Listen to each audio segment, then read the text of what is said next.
26 సంవత్సరాల నమ్మకం, లక్షలాది సంతోషకరమైన వివాహాలు. తెలుగు మ్యాట్రిమోనీని డౌన్లోడ్ చేయండి. అనంతబాబు డ్రైవర్ సేవాన్ని డోర్ డెలివరీ చేసి 4 ఏళ్ళు. వివరాల్లోకి వెళ్ళినట్లయితే సరిగ్గా ఇదే తేదీ మే 19, 2022 ఏం జరిగిందంటే అనంతబాబు జన్మదినం.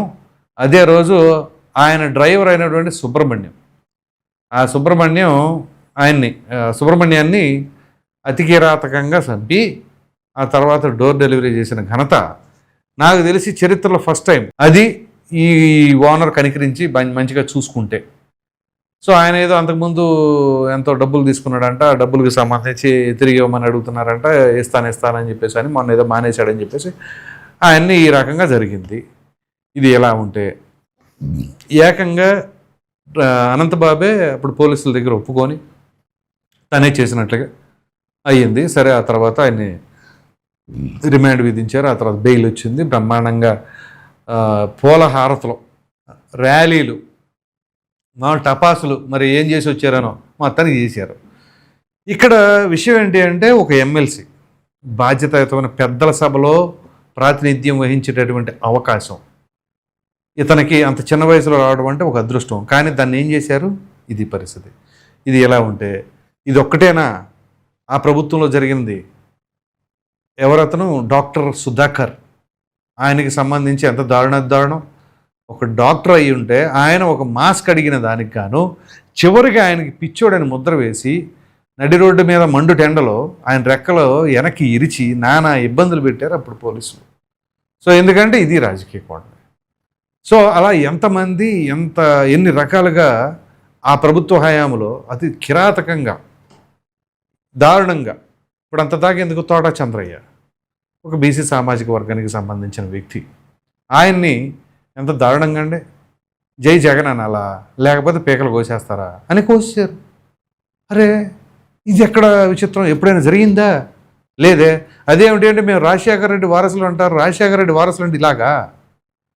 అలాగే అతను అమర్నాథ్ ఓ 15 ఏళ్ళ బాబు, ఆ కరోనా చెరుకు తోటలో తగలబెట్టేశారే. ఇలా ఎన్ని చెప్పుకుంటా పోతే చాలా ఉన్నాయి.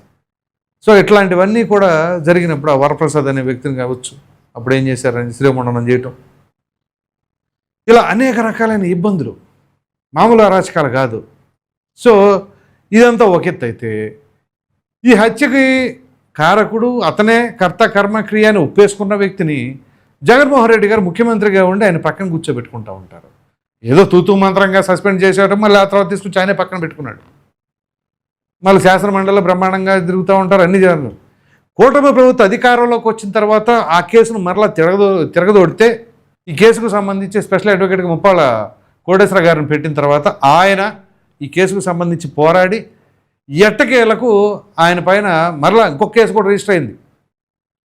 అదేంటి? సర్పవరం పోలీస్ స్టేషన్లో ఆ యొక్క సాక్షులను ప్రలోభాలకు గురి చేస్తున్నారు, బెదిరింపులకు పాల్పడ్డారు అని చెప్పేసి మొన్న వాళ్ళు కేసు నమోదు చేసిన తర్వాత మరలా దీనిపైన వాదన జరిగిన తర్వాత ఆయన పైన ఉన్న బెయిల్ కాస్త అది క్యాన్సిల్ అయింది. ఇక ఆ తర్వాత అప్పటి నుంచి ఇక ఆయన జైల్లోనే. ఎప్పుడు? రేపు ట్రైల్కి వెళ్ళి మొత్తం తుది తీర్పు వచ్చేంత వరకు కూడా. పైగా ఇక్కడ హైకోర్టు డెడ్ లైన్ కూడా పెట్టింది, మీకు గుర్తుండే ఉంటుంది. ఎప్పుడో తెలుసా?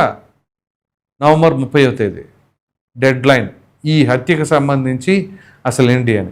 అయితే దీనికి ముందు చాలా ఇంట్రెస్టింగ్ ఎపిసోడ్ ఏంటి అంటే ఈ కేసుకు సంబంధించిన దాంట్లో తన సత్యమణి ప్రమేయం లక్ష్మీ దుర్గా గౌడ ఉంది అని చెప్పేసి అప్పట్లో చాలా వచ్చినాయి. ఆ తర్వాత పోలీసు విచారణ కూడా పిలిచారు.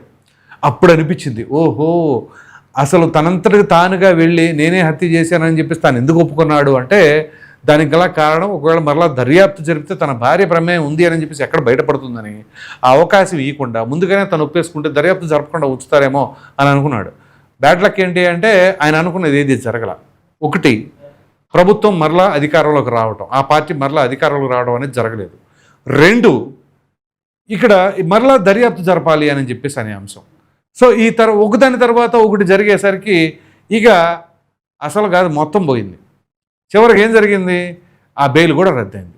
రద్దయిపోయిన తర్వాత ఇప్పుడు మొత్తం అసలు కథ బయటకు వస్తుంది. ఇప్పుడు ఆ లక్ష్మీ దుర్గా ఏం చెప్తున్నారు? అక్కడ మామూలుగా సీసీటీవీ కెమెరాల్లో లభించిన ఆధారాలంగా చూసుకున్నట్లయితే తను ఒకే రోజు అదే టైంలో అప్రాక్సిమేట్లీ ఒక 2 hours గ్యాప్లో 4 సార్లు డ్రెస్సులు మార్చుకుని వీళ్ళు అటు ఇటు తిరిగారు, ఎక్కడెక్కడ తిరిగారు. పైగా తనేంటి తన సోదరుడు హాస్పిటల్లో ఉంటే నేను హాస్పిటల్కి వెళ్ళాను అని చెప్పేసి అంటాం. అక్కడ కట్ చేస్తే అసలు హాస్పిటల్లో ఉన్న సీసీటీవీ ఫుటేజ్లో తను లేకుండా ఉండడం మరింత అనుమానాలను బలపరిచింది. అఫ్కోర్స్ ఇంకా ఉన్నారు ఎక్యూజ్ తనతో పాటు.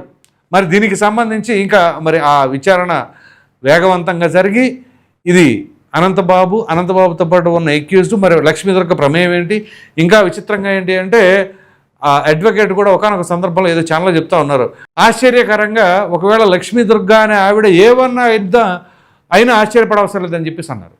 సో తన సతీమణిని కాపాడుకోవడం కోసం ఈయన ఆ రకంగా ఒప్పుకున్నాడా అని చెప్పేసి అప్పుడు అనుమానం కలిగింది.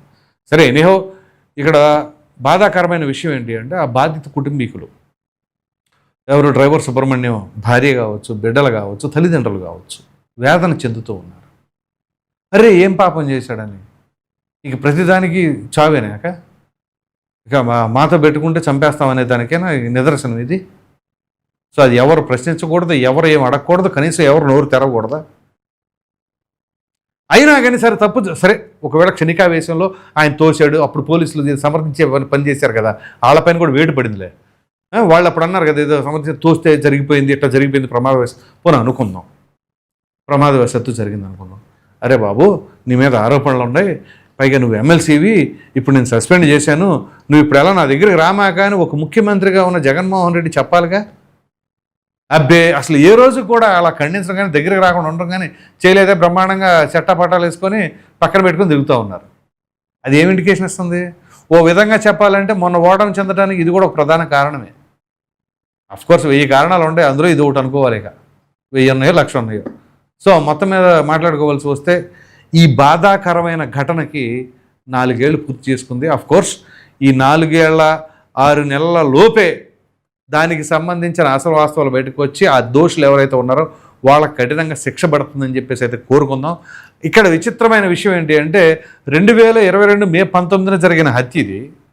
మరి 2019 మార్చి 15వ తేదీన జరిగిన హత్యకు సంబంధించిన ఇన్ఫర్మేషన్ ఏంటి? అది ఎక్కడుందో తెలియదు. వైఎస్ వివేకానంద రెడ్డి గారి హత్య అది మాత్రం పెద్ద క్వశ్చన్ మార్కే. అది ఎంతకాలం అయినా కానీ ఆ క్వశ్చన్ మార్క్గానే ఉంటుందా? ఆ క్వశ్చన్ మార్క్ పైన ప్రజలకు ఎటువంటి అభిప్రాయం ఉందా అనేది కూడా తెలుసు కదా. మరి మీరేమనుకుంటున్నారు అనే అభిప్రాయాన్ని కామెంట్లో తప్పకుండా తెలియచేయండి. Thank you.